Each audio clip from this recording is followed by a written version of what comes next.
Hey everybody, this is Nick Mayhew, three-time gold medalist and three-time world record holder, and you're listening to Power 98.5. We don't play the social game. We are social. Power 98.5. You're listening to Power 98.5, powered by United Angels Dream, your number one resource for public relations, entertainment, and multimedia. Contact them today at unitedangelsdream.com.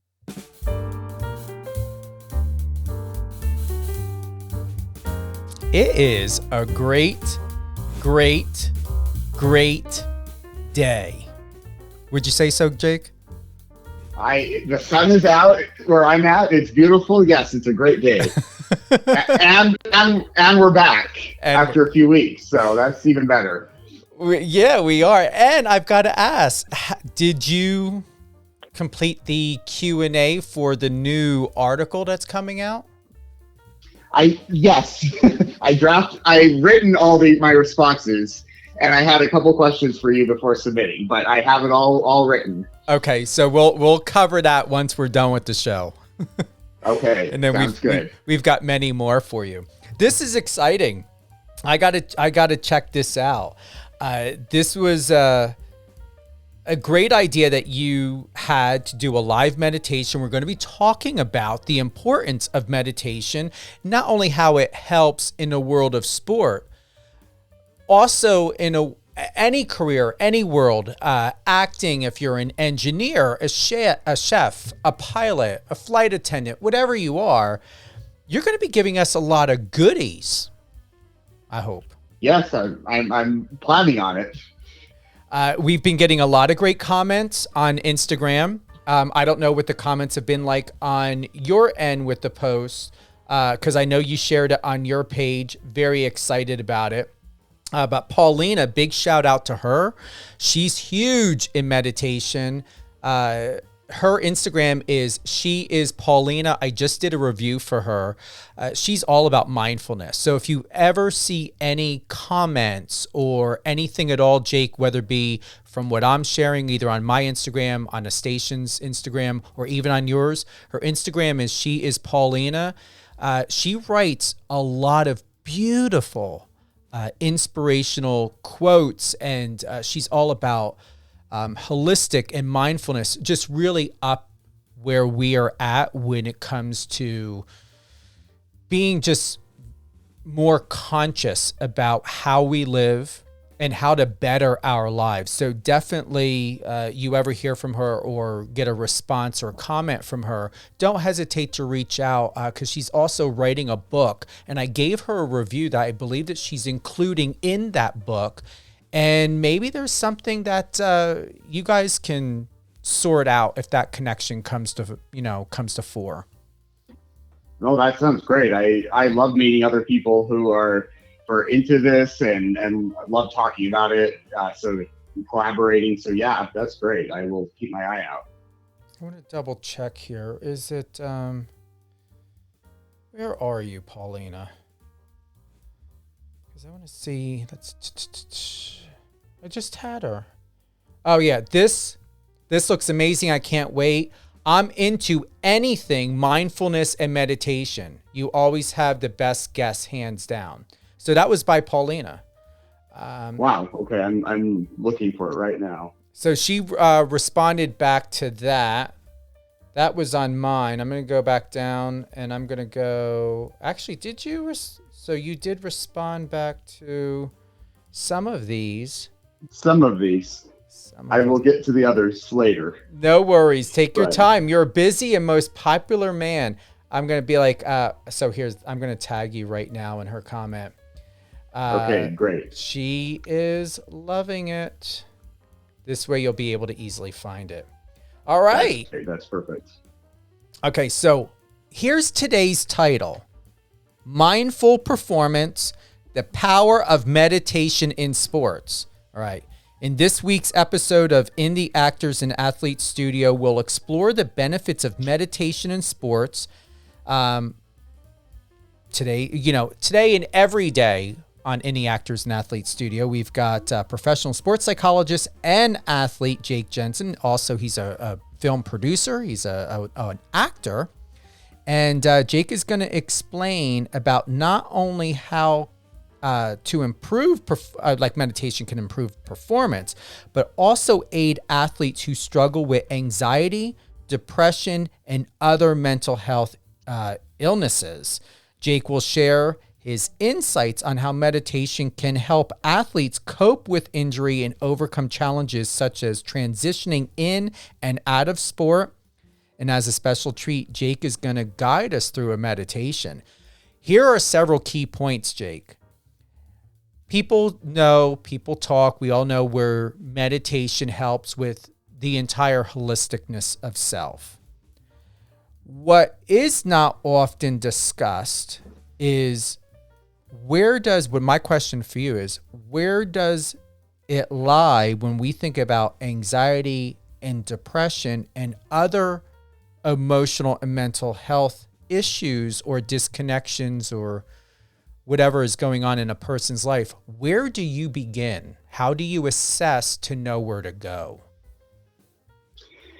That's a great question. And I think there's now, I feel like now, compared to when I first got into the field of sport and performance psychology, is that there's more discussion and more openness to meditation, to mindfulness, those concepts.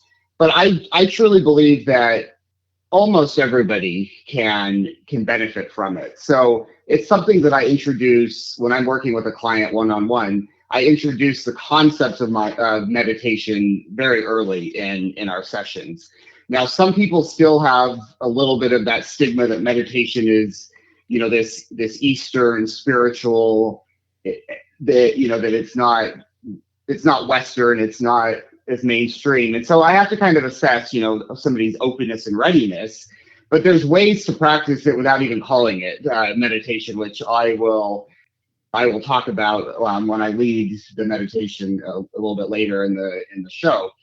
But again, I truly believe that anyone struggling with anxiety, depression, other mental health struggles and disorders can benefit from meditation. And the wonderful thing about meditation is that there's different types. So somebody that has a very hard time sitting still can practice a walking meditation. And there's different ways. Meditation can take many different forms. And I think that's what you can find, some type of meditation that will benefit and help almost everyone. Before you go and share with us how you have a session, I'm going to speak for myself. You already know a recent experience that I just had, something I was excited about, very hopeful about. And it was a business and career opportunity that I did not expect to happen in my life. And it ended up to where a different direction is happening for me, and I'm not going to be moving forward in that direction.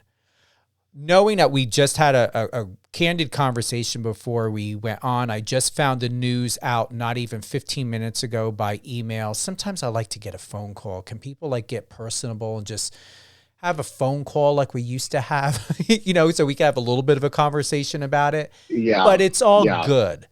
When you have conversations, like say with myself or anyone, it's like, here's where we're at. Because you're not only preparing people in a world of sport, you also prepare people from all walks of life. Knowing from my most recent experience from 15 minutes ago, what would you have to say to that, Jake? And are there any type of insights or techniques, or where would you want me to begin before we go into what a live meditation with you would be like an experience? Yes. Let me think about how I want to start responding to that. That's a really interesting, really interesting way to phrase it, or your question's very interesting. I think, with meditation, I like to think about it that our thoughts get all tumbled up during the day. They're going all over the place on just a normal day, even when you don't have something like, it's something that's a job or something major in your life. There's still just the daily daily stresses and hassles that we go through, our thoughts tend to get shaken up and going all over the place. I almost like to think about it as little like funnel clouds throughout our day of our thoughts. And what meditation does is helps everything to settle down so we can make more sense of it. It's a settling process. So that doesn't mean you're not going to have thoughts going through your mind when you're meditating, but as you do it more, everything's going to settle and you can organize, make sense. Some of my very best planning and thinking actually happens after a meditation as everything's kind of settled down. And obviously something like you went through today is a major it's a major shakeup in your thoughts and your emotions and what you're processing. So I think meditation helps with the daily hassles, but also with those bigger things when we find out, news that somebody that we're very close to is really sick, or we have a business or job opportunity that doesn't pan out the way that we were hoping it would. As an actor, even when auditions that I feel very good about, or I even think I booked something and then it falls through, those times are, I think, meditation has helped me tremendously in my own life. And so it can help with the daily hassles and the daily shaking up of our thoughts, but also when something more major happens. I think it may take a little longer to settle, but it certainly can have a settling effect on and kind of just make sense of everything.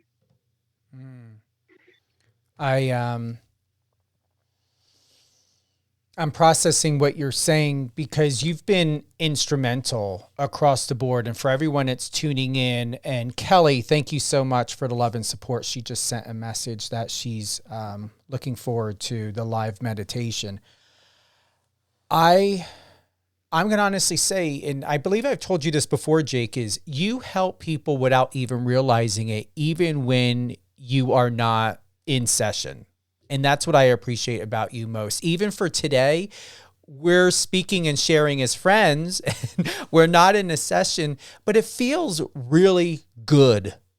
Really, really good, as though I was sitting down in a session with you. And it's because of, and this is where I'm going with this, is connection. And what would you have to say when we think about relationships and partnerships, that when someone comes to you for whatever it may be, for meditation or therapy or otherwise, or receiving techniques and training, how do you feel about relationships, professional relationships with your clients, potential clients, and what do we have to look forward to? Because there's obviously boundaries. Like, to work with you and to hire you, is there phone calls included? Do you do emails?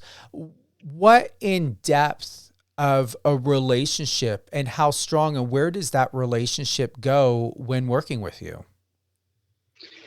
That's a great question. I think the boundaries for sport and performance psychologists tend to be a little less defined as for somebody strictly doing, clinical psych and clinical assessments.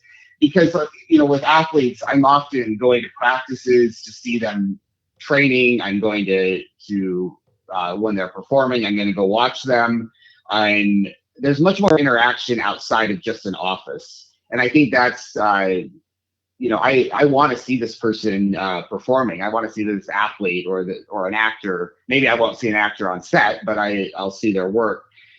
So I feel like the boundaries are definitely more or less strict, less defined. I text my clients, checking up on them during the week. I send an email with a 5-minute, meditation for them to do when we're not having a session. I let them know that I'm available, obviously within boundaries, but they can text me, email me, call me if they need to, and within reasonable hours, I will respond and I'm there for them. I think that's really important because yes, we can have formal sessions, but I want them to know that I'm there and I care and I'm there to help. Not just in an hour session that we might have. When do you realize that a person has either reached a plateau or reached all the benefits from working with you? And then how do you express or explain that it could be time for them to move on, or to reassure them that they've got all the set tools that they need and they have, and to trust themselves and to check in with you from time to time? Obviously, it's going to be different for everyone. But do you ever get to that point, and what is usually the time frame or the goal, or do you set goals with people to be like, all right, we're going to do this for 3 weeks or 2 weeks or a month? I usually start with a month, and I think that's a great foundation that's laid. Usually if we meet once a week for a month, I feel like there's a lot of tools that they can learn to manage stress and anxiety, meditation being one of those. But I always say up front, I hope we, as quickly as possible, get to the point where you feel like, as the client, you have the tools to self-regulate, to manage your stress and anxiety, that you don't. I'm still happy to meet with you, but I want them to get to the point where they feel like they don't need to meet with me. I actually work to lose my job in a sense, and that's what I want them. I don't do it for the money. I don't do it for, I don't want to string somebody along. If they are doing a lot better, that's great. And that doesn't mean, we still can't check in with each other, and maybe it goes down to once a month that we check in. But I'd love to see it to the point where they feel like they're managing stress and anxiety and implementing a lot of what we've gone over, and that really depends on the individual of how fast that happens. But that's great when I don't have to, when somebody doesn't feel like they need to meet with me every week, for example. Here's something I know you can relate to, and this is something that I also experience when working with people, whether it be through grief counseling and public relations. In order to just be mindful, all right? Mindfulness, or my interpretation, or as we know, is a type of meditation in which you focus on being intensely aware of what you're sensing and feeling in a moment without interpreting or interpretation or interpreting by being judgmental. So I just wrote that down to have that clearly. That is something I don't hear often. And I want to go speak to this one more time. Mindfulness is a type of meditation in which you focus on being intensely aware of what you're sensing and feeling in the moment. That I always begin by. Do you agree? Obviously, I believe you do, because your situation and your techniques and certain things are different from mine because you handle a different area. But obviously you start in that space of sensing and feeling what's in the moment. Would you have to speak on that? Yeah, I would maybe frame it just slightly differently. I feel like mindfulness is a more encompassing and more inclusive, and meditation is one way to practice mindfulness. But I feel like I agree with everything in the sense of awareness, focused awareness, non-judgmental. Those are all very, being non-judgmental in our thoughts. Those are all very key components of mindfulness, which we also apply in meditation. But I feel like, I think it just depends on kind of how you define it. But for me, meditation is one way to practice mindfulness. Where do you? So I think you can. No, go ahead, Jake. No, please go ahead. You think? I think you can make an argument that. I could see making an argument that other mindfulness practices could be a form of meditation. So I think it's just a semantic. It depends on how you define it, but I don't think we differ very much in how we view it. Okay, I'm excited with this because I know that you've got a plethora of information. You have an encyclopedia. Probably should add an S, encyclopedias, is you're just so well educated in that you're a person, a man, a professional, Jake, that has so much to offer, so much to share, and so much to help with in order to maneuver through life that, you know, in the time that I've had to get to know you and still the privilege of getting to know you, Jake, there's always more. And that's what I like. There's never a dead end with you. There's always something more that encompasses who you are as Jake Jensen and what you have to share and how you educate. And it's such a rarity to have this privilege with someone in the world or anyone that I take it very seriously. And I encourage everyone to take it very seriously.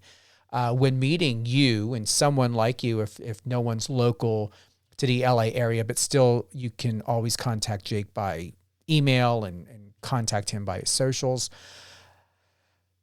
What is it, before we go into the meditation of where you're going to take us, what would you like to open with by saying or sharing, Jake, of when does a person realize that they could really use and benefit by adding someone like you to their team, to their roster, to their life, to their everything?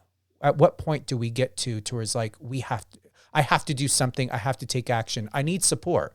Jake Jensen is the person for that support.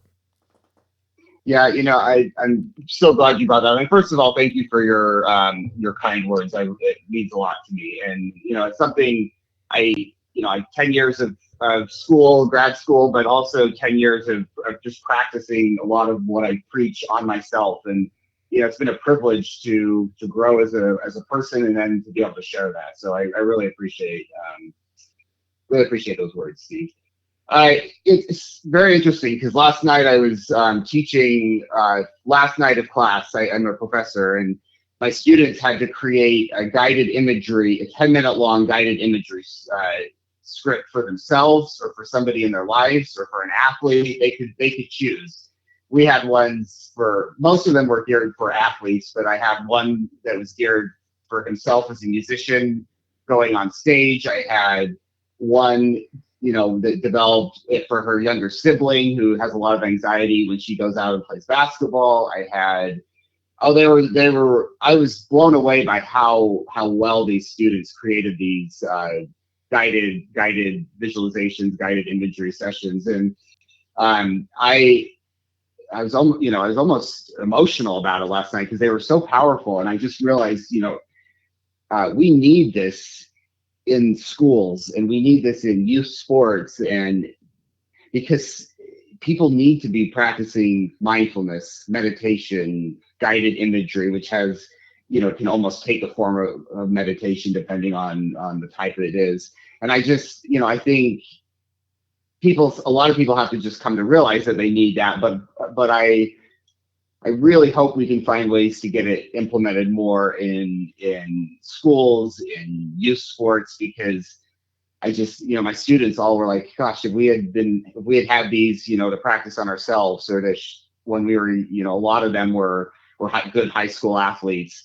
And I think, you know, the same thing for me. If I had practiced this in college, I would have been, I think, a lot more successful. I mean, I was still a good Division I tennis player, but boy, I could have been better if I had done this. For me, it took kind of a crisis in my tennis career and identity to finally learn and turn to sports psych and performance psych. And I think that's the case for a lot of people. It's a reactive, you know, when they're really, really not managing stress and anxiety. But boy, if we could be more proactive with it so that we learn some of this before we're at kind of hit rock bottom, that would be so great. But yeah, I think a lot of times it's a reaction when we're just, you know, feel like I wouldn't say I was clinically depressed after college, but my college tennis career did not end the way that I wanted. My performance was not where I wanted to be. I was super stressed out about what to do after college and my future. And, you know, I think a lot of people can relate to that. I know my students certainly can. A lot of them are graduating next week. But I think, again, if we could proactively introduce, and then that's why I love doing this show, because hopefully, you know, I'm reaching some people that'll make a difference. I appreciate that. I felt that. you went there, you know, sharing and being a bit vulnerable, and it helps in the trust. It helps with, I'm going to tell you what, growing up, it takes, and it still takes, and it always has taken vulnerability from someone who's asking me to open up and be absolutely transparent and raw and remove every layer of protection to disclose my truth. And I can honestly say that that is an appreciation I feel with you, is you give yourself permission to undress anything and everything in order for yourself as Jake Jensen to be seen, to be heard, to received, and to be embraced. And that is a commodity you cannot teach. You either have it or you don't, and it's all about trust. And you have to trust yourself first in order to allow other people to want to trust you and to be able to have the ability to trust you. And more importantly, not just once, but consistently. There was something I learned a long time ago, that there are three things of personalities that people have. One is the professional. Second is, and I hope I'm not paraphrasing, there's the professional persona, there is the personal persona, and then there is the secret persona. In order to trust someone, you have to shed everything to allow people to know what may be or not be. It's only by perception. What is your secret identity? Could be your true identity. And that's something that I appreciate once again with you, Jake, is you don't mask and hide behind a personal or professional persona. You allow yourself in your vulnerabilities to have me, and I'm sure hundreds, if not thousands of other people, feel as though they are in your secret space. And that's where you will have someone lifelong. Yeah. It's a very interesting way to put it. Certainly it's been I've worked on myself a lot. I certainly didn't always see vulnerability as a strength, which I do now. I think the ability to be vulnerable and authentic and open is a real strength, but I certainly didn't feel that way as a 24-year-old, 25-year-old right out of college. I've learned that and worked on that, but I do think it's a strength, and I think it allows me to also relate to people in much different ways than I used to.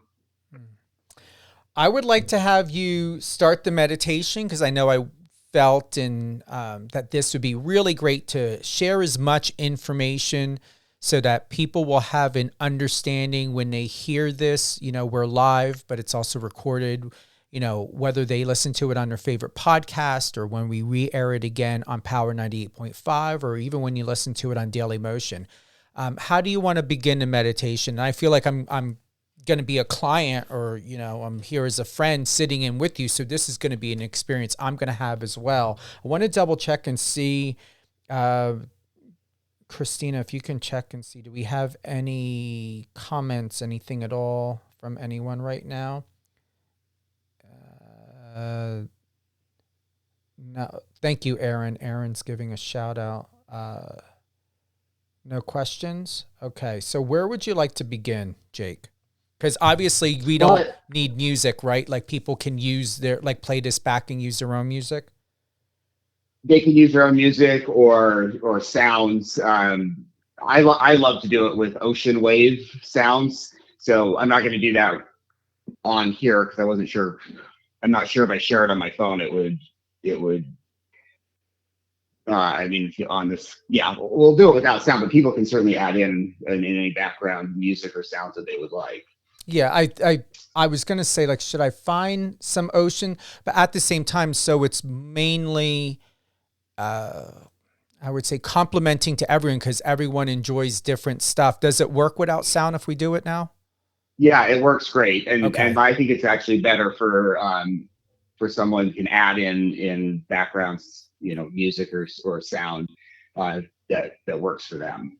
Okay, so what I'm going to do, I'm going to have my mic turned off. Do you need me for anything else, and you just go into it? Well, for about 3 or 4 minutes, I just want to give a little bit of explanation before I actually invite everyone to join in the meditation. So if you want to just keep your mic on for just a few minutes, that might be great in case you have questions or anything comes in. Okay. So as I mentioned before, there are obviously different ways to practice meditation. And I think the different ways all have this settling effect on us. Our thoughts are all over the place. Most of us, I shouldn't say everyone, but throughout the day, even myself. This morning I was preparing for this show. I have two pretty big auditions as an actor that are due today by 5. It's the last night of my semester as a professor, so I'm trying to get ready for classes. I've got a graduate student that I've got to go through her thesis because it's due tomorrow, and I've got to do final edits, and so I'm all over the place. And I took probably 10-15 minutes this morning, meditated, allowed everything to settle, and instead of feeling overwhelmed, I finished that going, okay, this is how I need to structure my day, and I can process this, and I can handle everything. And I think a lot of people are like, oh, I don't have time to do that, to meditate. And that's the beauty of meditation, is it doesn't have to take 20 minutes or an hour, or it can be at 5 minutes. And that's what I love about the type of meditation we'll do today. Is something, you can do in your car when you're waiting for your kids, for school, and you have 5-10 minutes in your car. I actually, ever since I've been meditating, which is now since 2008, so quite a while, I don't feel like I ever waste time, because if I have a few minutes or if I'm waiting, I practice this meditation. And so I think it's wonderful that we can practice this really anywhere. Obviously, if anyone's driving, do not close your eyes when I invite you to close your eyes as you're driving. Wait until you're somewhere that you can close your eyes, but you can even, I think, get something out of it from not, even if you don't have your eyes closed. I know I have a friend that listens to these when she's driving, and so and that's great. I think we can get something out of it. But this is the meditation that I practice regularly is a mantra base. I've talked about it on a previous show, clinically standardized meditation. But for this meditation today, we're going to start with some deep diaphragmatic breathing, and then we'll move into repeating out loud, and then to ourselves, a calming, quiet, calming word, something like calm or peace. You don't want to choose a word that is too emotionally charged. So avoid something that either makes you feel depressed or down, and avoid something that maybe makes you feel overexcited or even, I wouldn't even use something like, I don't know, I'm trying to think something. It's easy for me to think of negative words, but you don't want something that's too emotionally charged. So something that you want to choose a word that is just very relaxing, peaceful, and I'm just going to use calm today. That's when I lead you, but you can choose a word of your choice. And again, you can practice this for 15 minutes, 10 minutes, 5 minutes. We'll probably just do about 5 minutes here, because to introduce it, and then you can obviously on your own practice it longer if you like. As you're doing the meditation, there are going to be thoughts coming through your mind. Just allow them to pass through, kind of like clouds floating by. Don't judge them. We don't put a judgment or evaluation on them. If there's a thought that goes through, that's fine. Again, everything's kind of settling, so there are going to be thoughts going through our mind, even as we're repeating this calming word or phrase to ourselves, and that's perfectly fine. That's where that mindfulness, non-judgment comes in.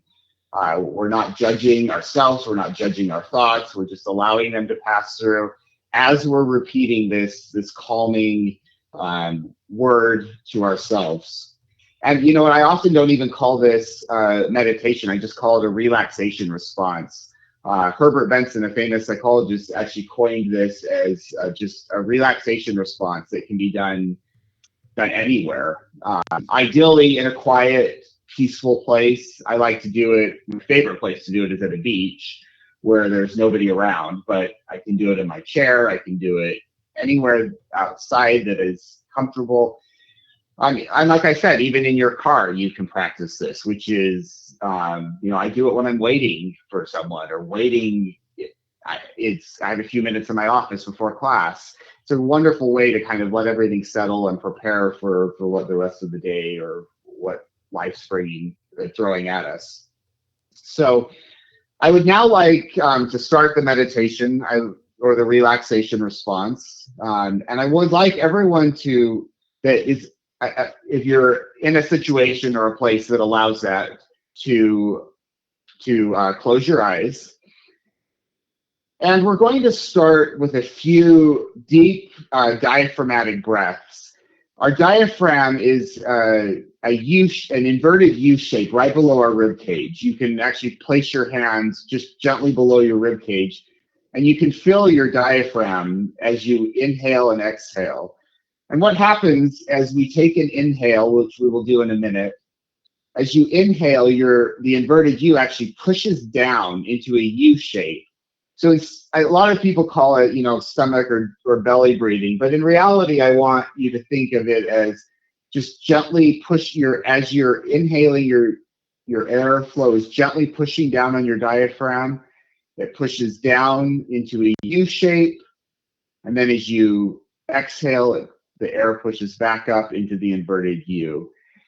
And we're going to count to 3. So I would like everyone to place their hands gently on the diaphragm. And let's go ahead and inhale through our nose at 3 counts. 1, 2, 3. And then exhale, feeling that air pushing back up for 1, 2, 3. And I like to inhale through my nose and exhale through my mouth. So I'm going to do that now I'll just be counting silently, but you can hear, so I'm breathing in.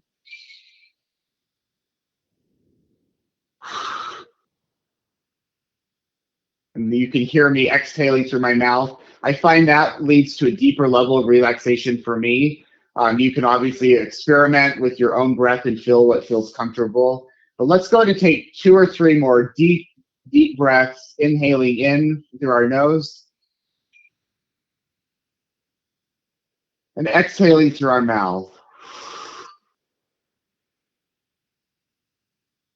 And I like to do, for me, a good pace is about 3 seconds in and 3 seconds out.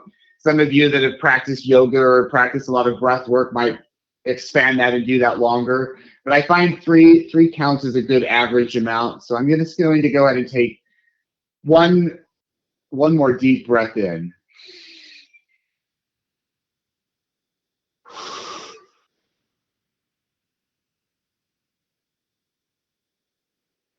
I always like to start my meditations with a few deep breaths. I find that it allows me to feel refreshed. It invites fresh air into our bodies. It allows everything to start settling. And I'm going to choose the calming word that I'm going to be saying to myself today. I'm going to use the word calm. But when you practice this on your own, feel free to use any word that is calming, that is peaceful, that is not emotionally charged. And I like to change it up. Sometimes one day I'll use calm. I might use peace. When I did my meditation earlier today, I used the word gentle because I was feeling very, very anxious, and gentle just allowed me to be gentle to myself, gentle to my thoughts. And as you're repeating the word calm to yourself, or whatever word you choose, there will be thoughts that go through your mind. Just allow those to flow through, almost like a cloud passing by. They're just settling. We're not going to judge them. We're going to start by saying our calming word out loud. for about 4 or 5 times. So you can just say it out loud to yourself. If you've chosen a different word, that's fine. Or if you want to practice with calm for this first time, and go ahead and just feel what it feels like to say that word out loud, not screaming it, just gently saying the word to ourselves out loud. Calm, calm,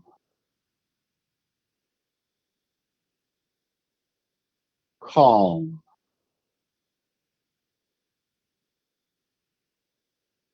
calm. Just notice how you feel after saying that word out loud. Notice your body where you might feel some tension. If you're sitting, you can just kind of shake out any areas that might be feeling tense. I know I feel it a lot in the back of my neck, my shoulders. And let's go ahead and say the word to ourselves out loud, but in a softer, almost whisper, 4 more times. Calm, calm, calm, calm.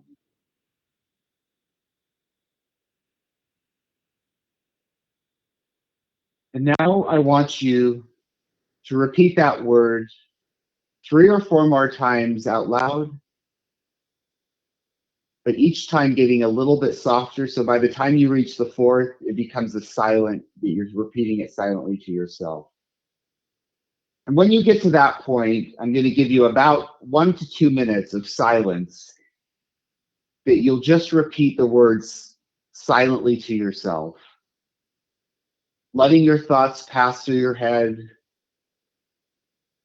When I do this on my own, I sometimes like to play background soft music or waves. The sound of waves for me is very soothing.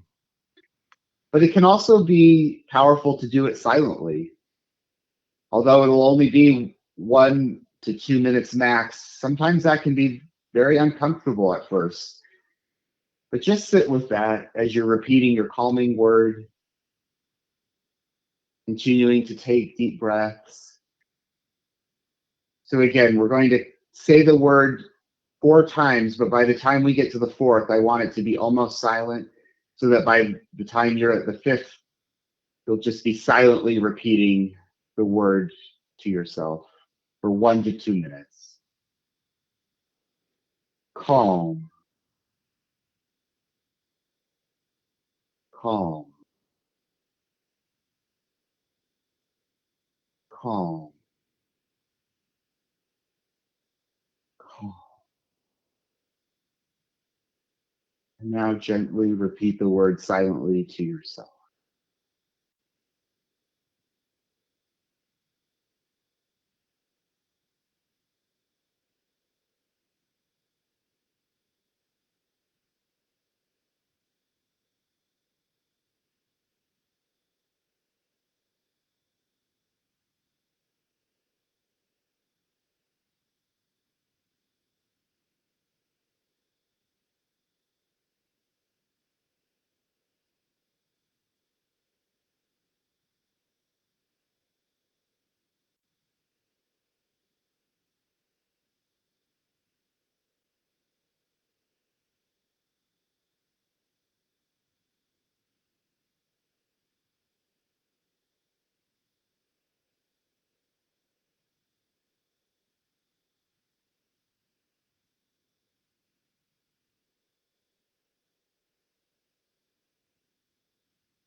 Now I want you to go ahead and repeat your words 3 more times silently to yourself.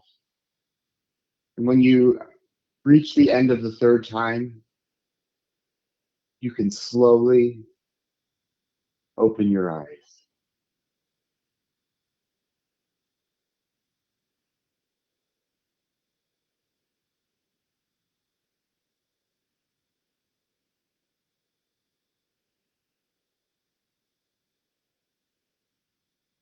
So now, if you're practicing this with me, most of you should have your eyes open now. And I'd like to just start with seeing any feedback from Steve, and then I have a few other things I want to say about the meditation. But I'm curious what that experience, Steve, was like for you. All right. Acclimating, bringing myself back, because in that moment of silence, I was just literally collapsed. I collapsed myself into myself. I'm checking Maya. She's saying, loving it. Great stuff. She's listening live right now. Let's see who else is here. Sammy, big shout out. He's saying, or had said right here in the message, thank you, Christina. I went to a whole other place, and that I'm going to honestly great. say, Yeah. with Sammy, what was starting to go through my mind is from the conversation of what you and I had from, once again, the information that I found out today. And my word was peace. Great. Can you guys ask what was Sammy's word and what was Sammy's word is patience. What was Maya's? Does Maya listening, send us the message. What was your word? So Sammy's is patience, trust. Maya is trust. Mine was peace. And I'm going to tell you, and I'm being very serious, what I was feeling before we went live, that disruption, that perplexity, and all these other emotions, like literally like 5 to 10 different emotions. That disruption's not there. The chaos is not there of all those different emotions from processing what I did. I'm in complete acceptance. I have no emotional, I don't know if Jake, if connection is the right word. I have no emotional responsibility of taking the responsibility to be emotionally judgmental or emotionally having any connection to what was once before. It is gone. It is done. Well, that's great.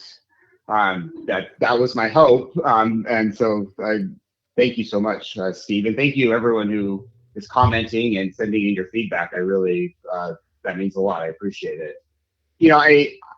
I like that word chaos because I had this happens regularly, but I had an athlete last week come to my office, had a horrible practice, the coach yelled at her. She was upset.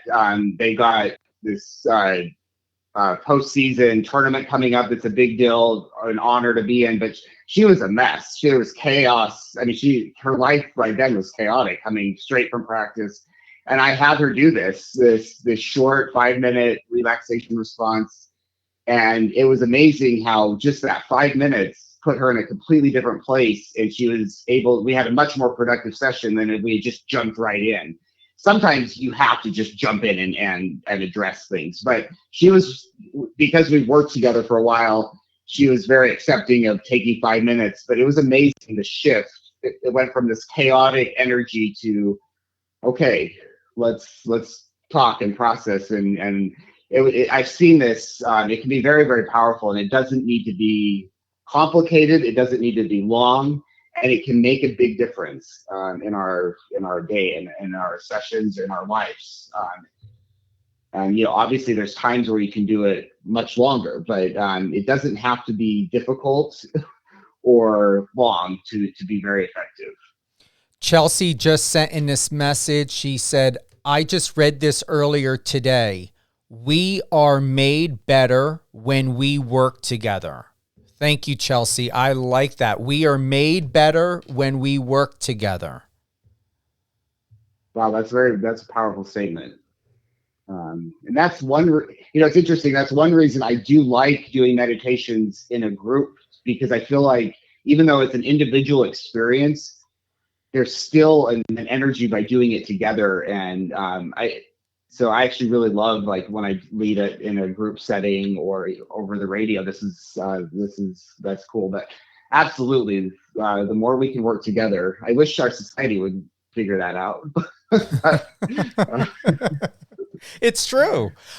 Jake, I'm being serious. What perfect timing. Honestly, what perfect timing. We are doing this today when I had just gone through a huge pivotal moment in my life earlier.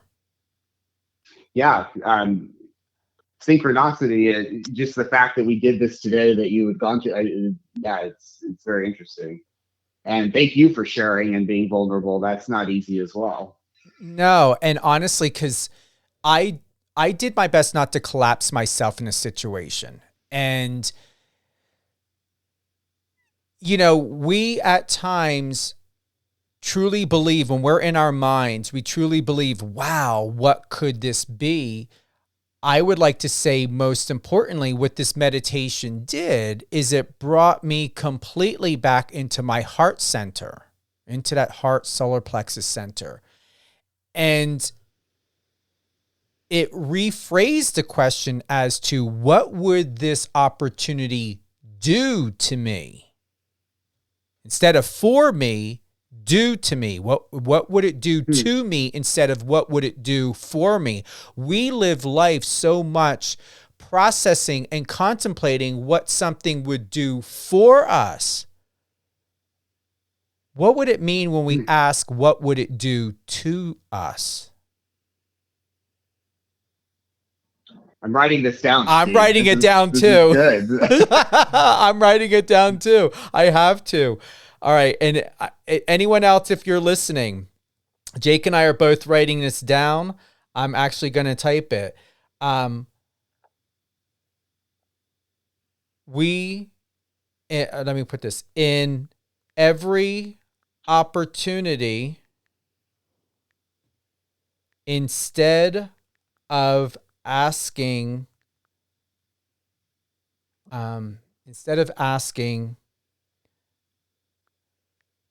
what would this opportunity be like for me? Ask, what would this opportunity do for me? In every opportunity, instead of asking, what would this opportunity be like for me, ask, what would this opportunity do for me? And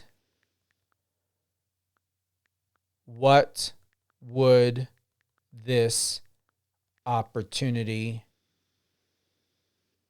do to me? And why I like the flexibility, do for me, is what would it do for you? So no, we're phrased. That's right. So let me take that out. Let me do this again. So select, so I'm processing. All right. So you have two questions. In every opportunity, instead of asking, what would this opportunity do for me, ask, what would this opportunity do to me? I'm so not used to texting anymore. I'm so used to doing talk to text. Stacy, I'm going to say that one more time. Thank you, Stacy, because she's writing down too. She's trying to write down. Talk to text. I'm telling you, it's the best thing. Sometimes Siri or whatever doesn't get things correct, but just to know to have that option to do talk to text because it gets right there. In every opportunity, instead of asking, what would this opportunity do for me? Ask yourself.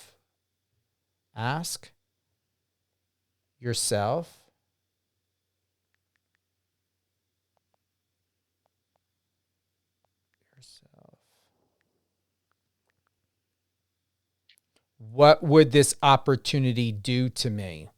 And that goes back to what we were talking about before. And I was on a phone with one of my friends after I got the email because she was so excited. She swore I had this. And I knew right away I didn't. Because certain people, certain companies, certain opportunities, they want a certain type and style of person. I was confident. I knew exactly what the opportunity would do for me. Personally, professionally, where it could take me.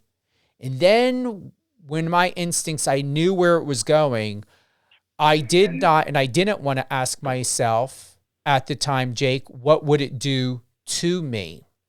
And now with me finally accepting the truth,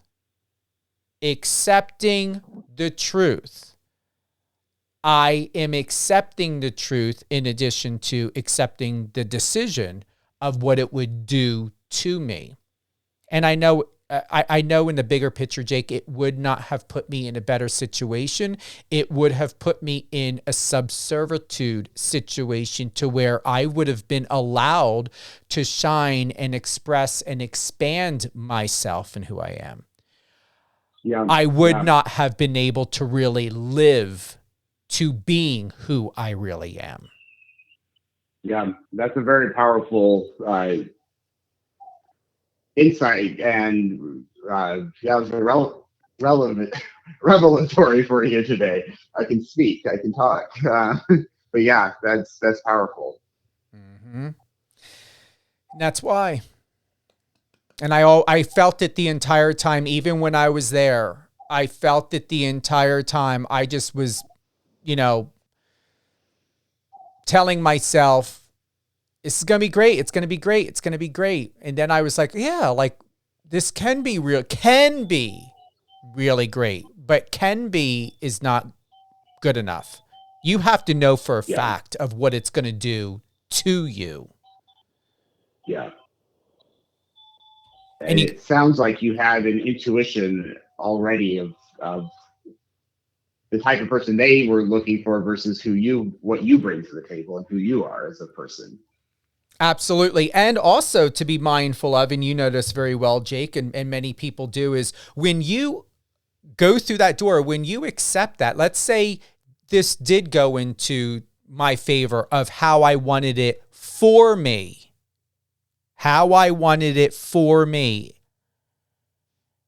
it would have potentially thwarted bigger opportunities because it would have required me to put all of my time and effort and energy into that project, into that opportunity, into that situation, which means my time would not have been for me. And what I could do, what it could do to me, it would have been what it would have done for me for somebody else. So I would have been living for somebody else. Yeah. You know, Steve, I have to say this because I mentioned before the meditation how some of my best ideas and thoughts and clarity are after I meditate. And we did this meditation, and you had this profound and powerful statement that came to your mind, and this clarity. It's just you're like living proof and evidence for right now of what meditation can do, because there's just a clarity and to your thoughts and processing this whole experience that I don't think you had before. So this is great. I did. Not that you went through this, but it illustrates that I think meditation, again, that settling allows us to then be much more clear in our thoughts and yeah, it's very interesting. And you're right. And the synchronicity in this is perfect. It's absolute perfection. And here's the thing, I had it before. I just was in that space to where I was focusing and giving too much power in of what it would do for me, that I was not allowing the universe and the energy and the power of prayer. I was allowing other things to happen. I just did not want to be in a space of realizing of what it would do to me, because I was too focused on perceiving an idea of how this would work for me. That's where I convinced myself. And how many times have you sat down, or even in your own experiences, Jake, where we convince ourselves so deeply and passionately to where it's absolutely absolute in what we believe to be true, that we convince ourselves that nothing else can be better. Yeah. Yeah, I think that we do that all the time, and that's human nature. But this is a powerful way to look at this that you've stated. Yes, I'm going to go and repeat that one more time. And for you, Jake, and anyone else that's listening, in every opportunity, instead of asking, what would this opportunity do for me, ask yourself, what would this opportunity do to me? I hope you use that within your sessions and apply that to however it may help you, Jake, moving forward. I will, and I'll be sure and give you credit, because that came from you. So. Well, I'm going to be publishing Absolutely. something about it very soon. Good. We're closing out. Anything you want to share? Anything at all, Jake, before we go forward on with our day? And then I've got to privately answer those questions for you so you can get your exclusive interview article published out today or soon. Absolutely. Yep. Just a closing point, that peaceful, calming word that you repeat to yourself, I like to think of that as an anchor that you can go back to throughout the day. So even if you're not doing like a formal meditation or relaxation response exercise, if you're driving and you get cut off and are stressed, you can repeat that word to yourself, or it can become an anchor throughout your day. It doesn't just have to have an impact on you for that 5 minutes or 10 minutes that you do it. And so I would just encourage anyone listening, try that through your day when you're feeling, again, maybe getting stressed or something happens to you. Use that as an anchor, because it'll be powerful for you throughout your day. How's TikTok going for you? Slowly. I still have a learning curve with it, but it's a process, and I'm going to get there. No worries.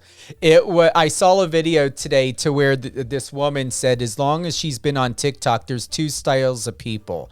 She said style A, or type A, which I would fall into type A, to where it's all about information and informing. And then you've got your type B, those people who are all about wanting to be celebrities and selling products and doing things and want a certain status. She said that's the type where she's at.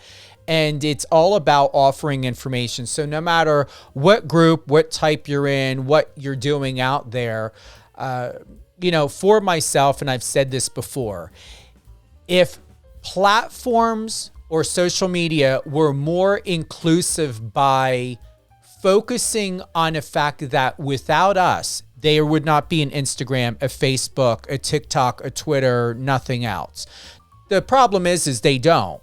And I shouldn't have to be reliant on trying to prove who I am and my value by focusing on engagement and numbers and what's trending or going viral when my time's not being paid for it. I want people to focus on going to my public relations website and reading the articles or what I'm sharing and posting or publishing on stephencuoco.com or on power985.com, the satellite radio station, because that's where my real investment is going in. And I know what the return on investment would be, because people know I'm handling the PR, media, everything for that. So there is a return on investment. I'm doing my due diligence by making those algorithms about and for someone else and working as a team. And it goes back to what was expressed before. I didn't write it down. Do we still have it in the message?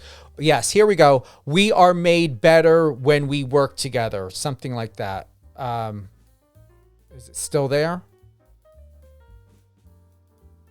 But you guys get it. You can always rewind back. I'm going to encourage you, rewind back, listen to the meditation again and what was said, because there were many golden tips in this moment with Jake and me. But we do work better when we're working together. And that's the thing that I don't find, to where I get your whole point, and where I'm going with this, Jake, is do what you feel is best for you. That's putting effort into your goals and your ambitions and aspirations and inspirations. If for those who want the notoriety and the so-called star power and making social media platforms richer and getting paid nothing for it, like vampires, like you got emotional vampires. I call them social media vampires. Go do it. But I ain't wasting my fucking time worrying about making someone else's platform bigger and better or more popular, because I need to struggle to make myself relevant because of someone else who owns something else. Go out, create it, and make it your own, and make it yours. I agree. Amen. Amen.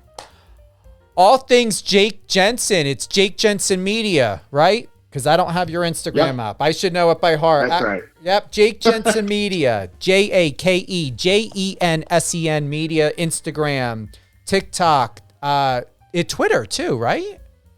Yeah. It's the same. All things. All right. Thanks again, Jake. I'm looking forward to figuring out what our next show is going to be. We should be on next week. Remember, we're usually on Thursdays, but we have no set date. We put it out there. We send a blast out. You guys know it. Hands down, we normally are Thursdays, 11 a.m. Pacific, 2 p.m. Eastern. However, depending on Jake and mine's schedule, it could change or fluctuate. And you know, the other good thing, Jake, I was wondering what are we going to be doing with our show? And I had no problem. I was even going to bring my radio station equipment with me. I was not going to leave it behind. I made that solid decision. No matter how I had to get it on the plane, I was going to be bringing my equipment with me. But I like this because we are still moving forward. God and the universe and all great things, positive and beautiful and uplifting and of love, is keeping things on course. And Jake, thank you again for being who you are, for being so smart and brilliant, to have picked this subject, and without knowing how, to speak for myself, how monumental it was going to be for me today. And remember, my word is peace. I like that. And thank you for this. Again, working together, we are better. And I think this is a great example of it. I certainly felt that working with you and getting to do this show. So thanks, Steve. Thank you. Thanks again to everyone who's tuned in to Live on Air, or not Live on, to In the Actors and Athletes Studio with Stephen Cuoco and Jake Jensen. And yes, Live on Air with Stephen Cuoco, I've got a new episode coming out this Sunday. I'm going to be with my good friend. Should I go ahead and spill the beans? I know we didn't do a promo yet. Okay, yeah, I'm going to go and share. All right, so Jacob Hacker, he was one of the stars on this season, the most recent season of Netflix, The Circle. Everybody assumed and thought he was the mole. He's an actor, and we are working together as well. He's going to be on the Australian calendar. He's one of 2 of the U.S. models. It's going to be coming out in October. It's the biggest calendar in the world. It's out of Australia. This is the first year that they included someone from the United States, and there's 2 of them, and Jake happens to be one, and there's someone from Canada on that. It's already been, and they've already done press on WTOL 11, Kelly Clarkson's show. Was it Good Morning America? Or is that coming up? I think Good Morning America, maybe that one's coming up. So I'm excited about that project. So yeah, looking forward to this. Jacob Hacker, season 1, The Mole, Netflix. A lot of great things are going on. And to get him going and started, I said, you need to come on my show.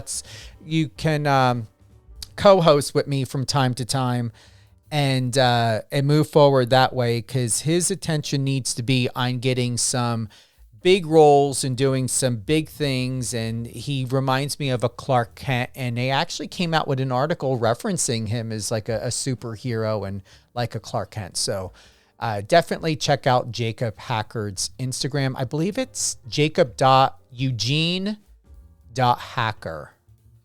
With my photographic memory, I know I've got to be correct.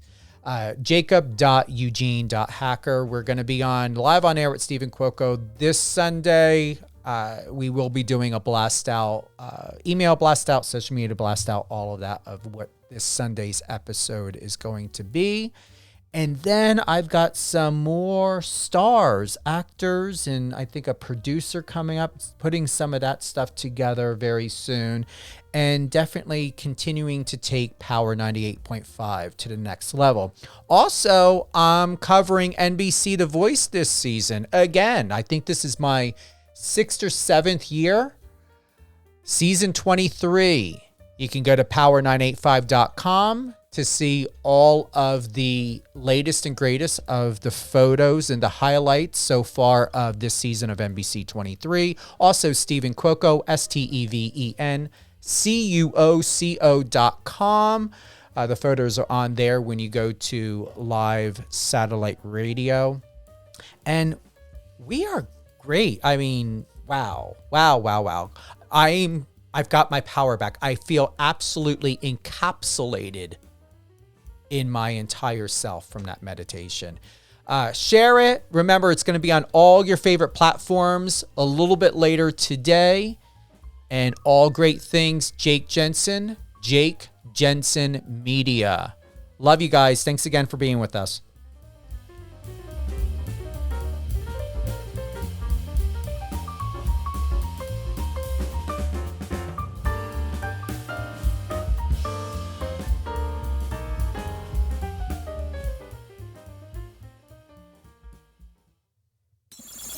Friend us on your socials and let's connect.